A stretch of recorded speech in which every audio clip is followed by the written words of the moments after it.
Olá, gente, tudo bem com vocês? Obrigado por estarem aqui. Hoje eu trouxe um tema muito interessante e eu penso que vocês vão gostar muito. Me conte uma coisa. Vocês lembram desse texto que aparece logo no início da Bíblia, no livro do Gênesis? Depois do pecado de Adão e Eva, depois que a serpente seduziu Eva, Deus se dirige à serpente e faz uma promessa. Ele diz: colocarei inimizade entre ti e a mulher. Reparem nisso. Ele não diz Eva. Deus diz mulher. E continua: ele pisará a tua cabeça. Mas aqui surge uma dúvida muito importante. Algumas traduções dizem ele pisará a cabeça da serpente e outras dizem ela pisará a cabeça da serpente. Pessoal, eu tenho aqui uma Bíblia. Acompanhe comigo lá no Gênesis, capítulo 3, versículo 15. Porém, inimizade entre ti e a mulher, e entre a tua semente e a sua semente. Esta te ferirá a cabeça, e tu lhe ferirá o calcanhar. Afinal, qual das duas está certa? A Bíblia está falando de Cristo ou está falando de Maria? Ou será que a resposta é mais profunda do que parece? Para entender isso, a gente precisa voltar um pouco. Precisamos entender o que aconteceu com a humanidade. Adão e Eva não são só duas pessoas isoladas.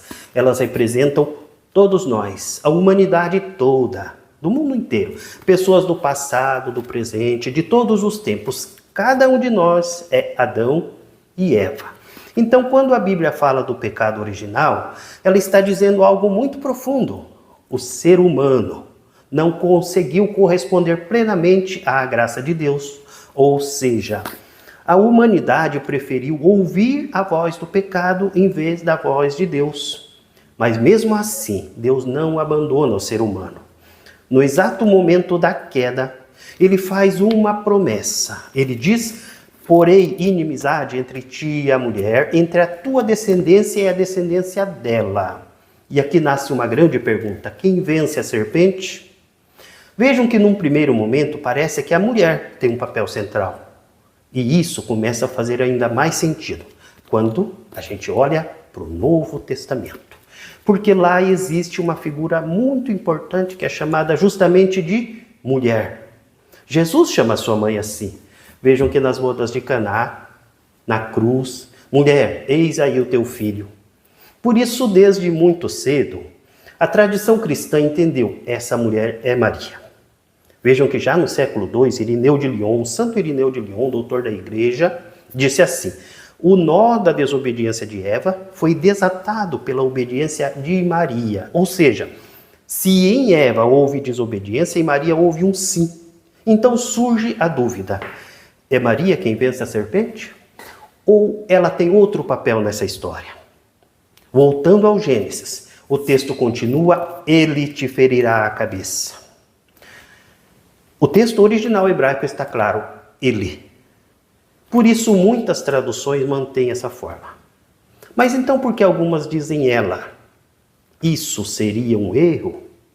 De maneira alguma. Essa tradução nasce de uma compreensão muito mais ampla da Bíblia. Porque no Novo Testamento aparece Maria como a primeira que acredita, a primeira que diz sim. E por isso ela também se torna símbolo da igreja. A igreja que crê, a igreja fiel, mesmo em meio às dificuldades. Reparem algo impressionante. Depois da queda, quando a humanidade tinha perdido a plenitude da graça de Deus, o mensageiro de Deus, o anjo Gabriel, diz a uma mulher plenamente humana. Ele diz assim: cheia de graça. Como é possível? Como uma pessoa humana pode ser chamada assim? Se após o pecado original toda a humanidade havia perdido a plenitude da graça de Deus? O mensageiro de Deus traz uma mensagem a uma jovem plena da graça. Aqui a igreja entendeu que Maria é a mulher prometida no texto do Gênesis. Colocarei inimizade entre ti e a mulher. Deus continua dizendo: ele pisará a cabeça da serpente. Mas quem é esse ele? O próprio texto responde: é a descendência da mulher. E aqui tem um detalhe importante. No hebraico, descendência pode ter sentido coletivo. Não é apenas um indivíduo. Mas é no Apocalipse que a gente entende algo muito mais profundo. A descendência da mulher não é um indivíduo, é também um povo. Não é só um indivíduo, são todos aqueles que permanecem fiéis a Deus. É um povo, uma linhagem. A tradição cristã entendeu que essa vitória se realiza plenamente em Jesus Cristo. Cristo é o vencedor. É Cristo o descendente da mulher, que Deus colocou em total inimizade com o mal. Mas ele não vence sozinho. Ele vence por amor a essa humanidade. Uma humanidade que caiu, mas que precisa ser resgatada, ser redimida. Por isso, de certa forma, quem pisa a serpente é a própria humanidade. Só que agora, redimida. Isso faz todo sentido. Por quê? Se foi a humanidade que caiu, é a humanidade restaurada que participa da vitória. Mas isso só é possível porque Deus colocou inimizade entre a serpente e a mulher.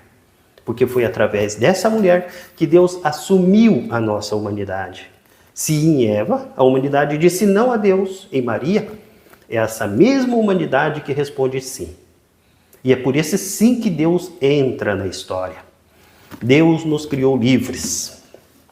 E dessa liberdade, Ele quis a resposta da humanidade.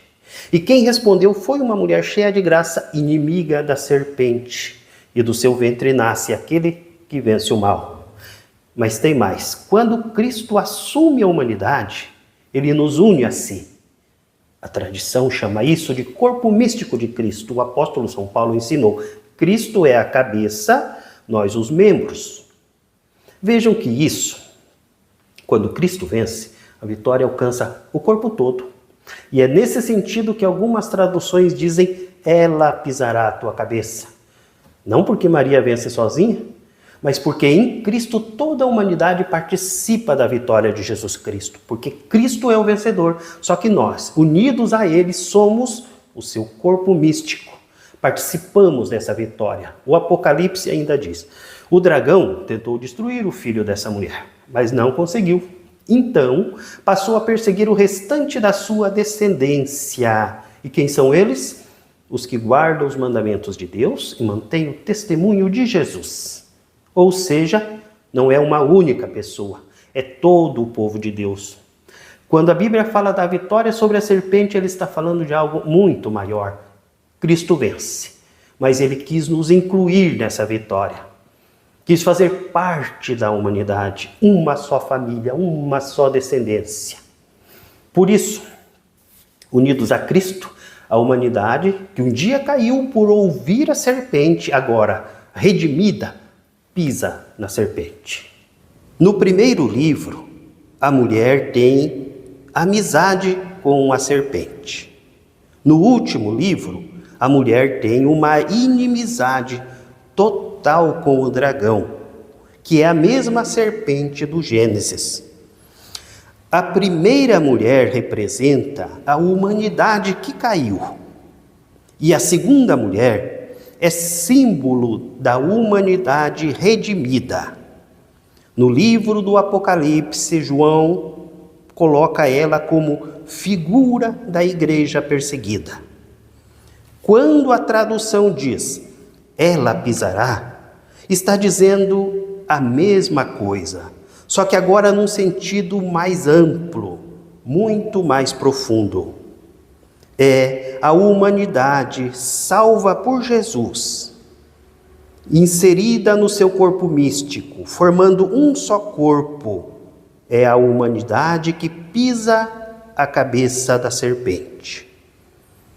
E Maria é a figura perfeita dessa humanidade. Gente, este canal não recebe nenhuma monetização. Por isso, eu não tive tempo de gravar toda semana. Logo eu monto um estúdio e vou gravar sempre, continuamente. Por isso, precisamos da sua ajuda. Quem puder, compartilhe com seus amigos e familiares e se inscreva neste canal. Deus abençoe vocês.